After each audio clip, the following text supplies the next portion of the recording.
জয় মা তারা, জয় মা তারা। আজকে একটা কালসর্প যোগ নিয়ে আলোচনা করব। সেটা কি কালসর্প যোগ? বিষধর কালসর্প যোগ।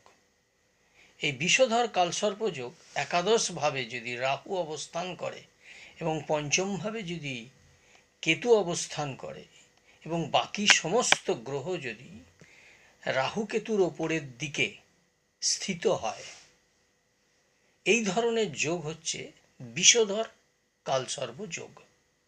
এই যোগের প্রভাবে জাতক দেখা যায় একটু ভবঘুরে টাইপের হয় এবং তারা সাংসারিক দিক থেকে খুব ব্যথিত হয়ে পড়ে এবং সংসারের অনেকেই একে অবহেলার চোখে দেখে এবং এই ব্যক্তির অনিদ্রাজনিত রোগে ভুগতে থাকে এবং শারীরিক অবস্থাও তাদের ক্ষীণ হয়ে যায় এবং ধীরে ধীরে এদের আর্থিক অবস্থার অবনতি হয়।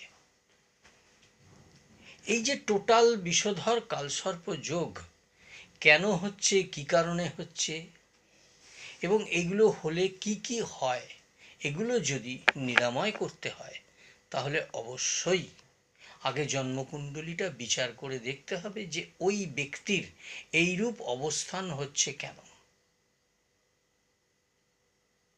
তাহলেই কিন্তু সেই ব্যক্তির নিরাময় হবে এবং সে তার মত পরিবর্তন করতে পারবে এবং তার কিছুটা হলেও তার উন্নতির ধারা বজায় হবে।